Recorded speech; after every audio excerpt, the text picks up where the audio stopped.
Sir வெளி உலக விஷயங்களை பேசாதீங்க. சாரி சார் சாரி அதையும் மீறி நான் பேசுவேன்னா அது வழியா வெளியே போகலாம்னு சொல்லிடுவேன்.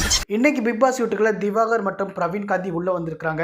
நேத்து வியனா வந்தாங்க. இன்னைக்கு இவங்க 2 பேருமே உள்ள வந்திருக்காங்க. இன்னைக்கு கார்டன் ஏரியால எல்லாருமே உட்காந்து பேசிட்டு இருக்காங்க. அப்படி பேசிட்டு இருக்கும்போது திவாகர் என்ன சொல்றாருன்னா, இந்த வருஷம் பிக் பாஸ் சீசன்ல பாத்தீங்கன்னா எல்லா ப்ரோமோலையும் நான் தான் வந்திருக்கேன், நான் அப்படி பண்ணியிருக்கேன் இப்படி பண்ணியிருக்கேன் அப்படின்னு சொல்லிட்டு ஒரு தம்பாட்ட அடிச்சிட்டு இருந்தார். இவர் திரும்பவும் பிக் பாஸ் வீட்டுக்குள்ள வந்ததுக்கு அப்புறம் எல்லா விஷயத்தையுமே ஓப்பனா சொல்லிட்டு இருக்காரு.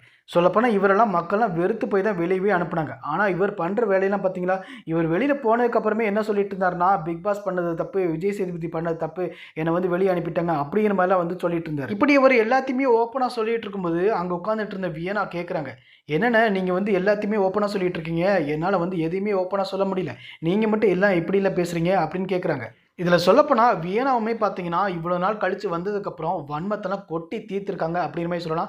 ஏன்னா விக்ரம்கிட்ட அந்த அளவுக்கு வந்து வன்மத்தை கொட்டி தீர்த்திருக்காங்க. அந்த மனுஷனுமே ரொம்பவே பாவம். ஒரு கட்டத்தில் வந்து நானே வந்து வீட்டை விட்டு வெளியே போயிருந்தேன் அப்படிங்கிற அளவுக்கு வந்து சொல்ல வச்சிருக்காங்க வியனா. இப்படி வியனா திவாகர்கிட்ட கேட்டுட்டு இருக்கும்போதே பார்த்தீங்கன்னா பிக் பாஸ் உள்ள புகுந்துட்டார். நீங்கள் வெளியில் நடக்கிற விஷயத்த உள்ளே சொல்லிட்டு இருக்காதீங்க, அப்படியே அதையும் மீறி நீங்கள் சொல்லிட்டு இருந்தீங்கன்னா ரைட் சைடில் ஒரு 3 கேமரா இருக்கா, அது 3 கேமரா பக்கத்தில் ஒரு டோர் இருக்கா, அந்த டோரை திறந்து நீங்கள் வெளியில் போயிடலாம், நீங்கள் வெளியில் போய் என்ன வேணாலும் பேசிக்கோங்க அப்படின்னு சொல்லிட்டு காமெடி பண்ணிட்டு இருந்தார். இப்படி பிக் பாஸ் பேசிட்டு இருக்கும்போது ரொம்பவே காமெடியாக இருக்கும் செஞ்சது.